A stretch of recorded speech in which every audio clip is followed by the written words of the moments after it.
Good morning Hindi medium और English medium के student. आज हम संस्कृत में षष्ठा पाठः स्वामी विवेकानंदा पढ़ेंगे।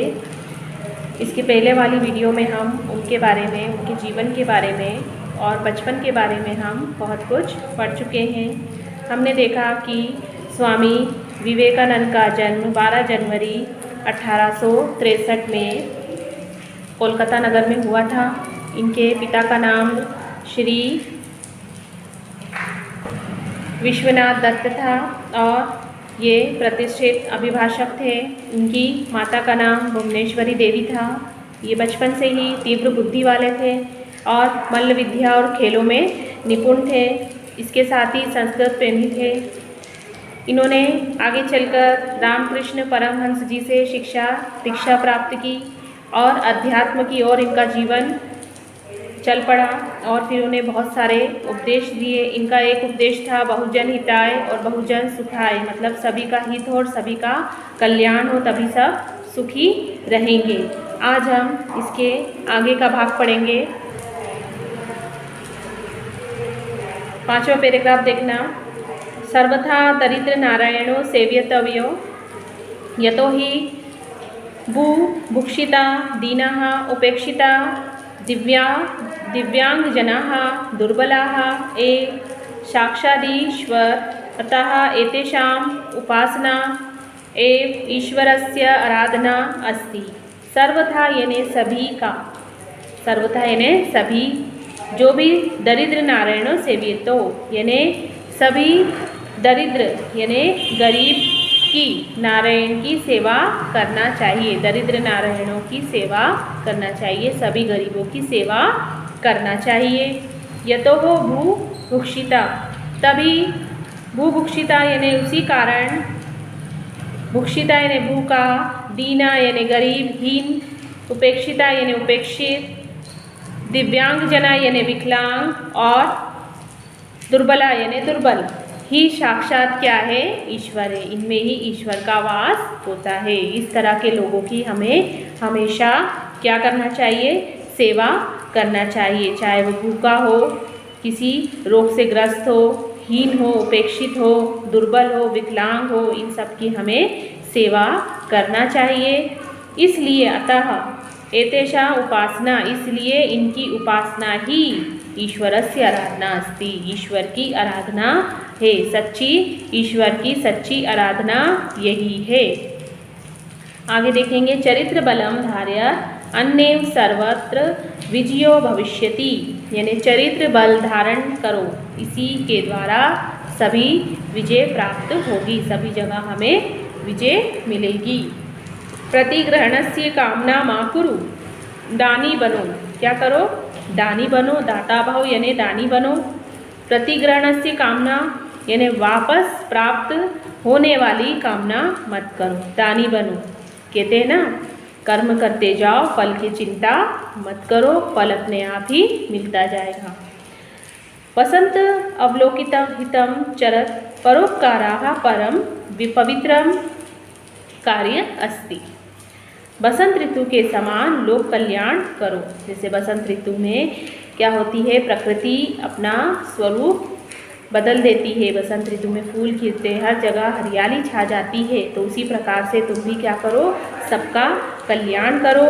परोपकारेण चित्तम शुद्ध्यति, परोपकार करने से शुद्ध आत्मा की शुद्धि होती है। परम पवित्र कार्य क्या है? परोपकार है।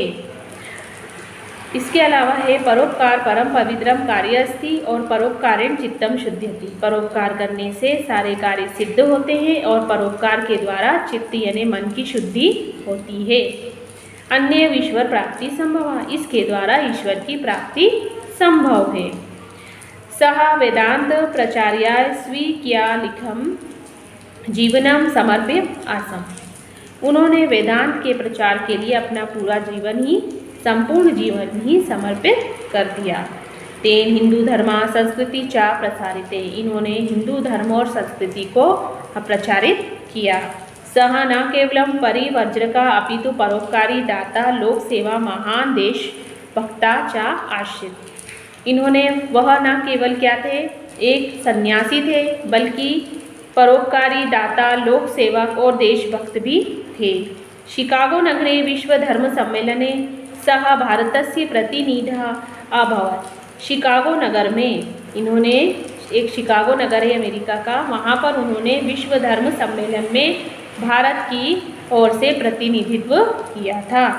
देश विदेशु तस्य बहवः शिष्या भवन्। इनके देश और विदेश में अनेक बहुत सारे शिष्य बने।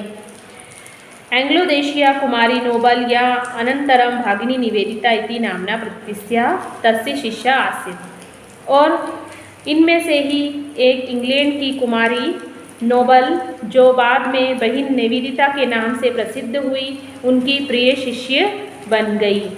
इनमें से ही एक प्रिय शिष्य कौन बनी? इंग्लैंड की एक कन्या कुमारी नोबल, जो बाद में भागिनी निवेदिता के नाम से प्रसिद्ध हुई। सः यूयं कृते विशिष्ट प्रेरका पथ प्रदर्शक च आसीत्। इसके भारतीय, वह आपके लिए शिष्य, आपके लिए विशेष शिष्य बनी, वह आपके लिए विशेष प्रेरक और पथ प्रदर्शक भी थे।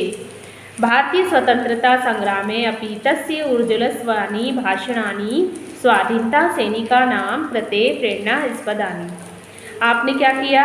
भारतीय स्वतंत्रता संग्राम में भी अपने ओजस्वी भाषण से स्वाधीनता सेनानियों के लिए क्या की? प्रेरणा प्रदान की, यानी प्रेरणा का स्रोत बने आपके ऊर्जा लाने वाले भाषण। उद्दिष्टं जाग्रत प्राप्ये वरन्नि बोधत् इत्यु उपनिदेशा ध्येयवाक्यं सः जीवने आराध्यात्। उन्होंने उठो जागो श्रेष्ठ पुरुषों के सानिध्य में आत्मज्ञान प्राप्त करो, इस उपनिषद वाक्य को जीवन में आत्मसात कर लिया था। ऐसा किसका मानना था?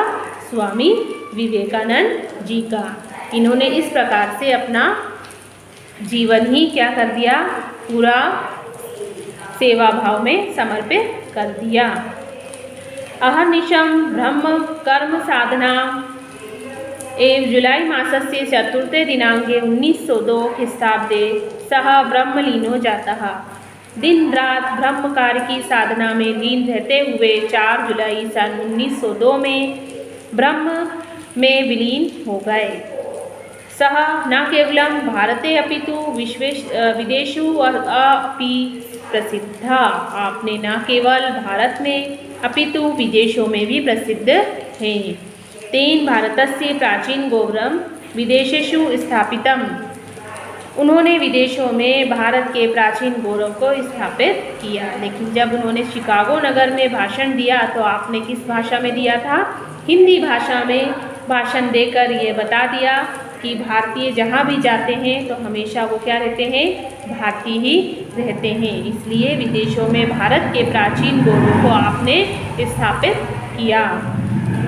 रवींद्रनाथ टैगोर कथयति यत् यदि कोऽपि भारतीय संस्कृतं ज्ञातुम् इच्छति तर्हि प्रथमः तेन स्वामी विवेकानंदस्य विषये पठितव्यम्।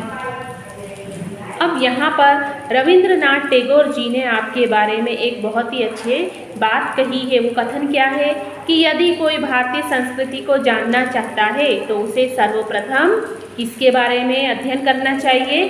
स्वामी विवेकानंद के विषय में अध्ययन करना चाहिए, क्योंकि आपने भारतीय संस्कृति को बहुत ही अच्छी तरह से समझा और लोगों तक पहुंचाया। आपको इस पाठ को यहाँ तक पढ़ना है।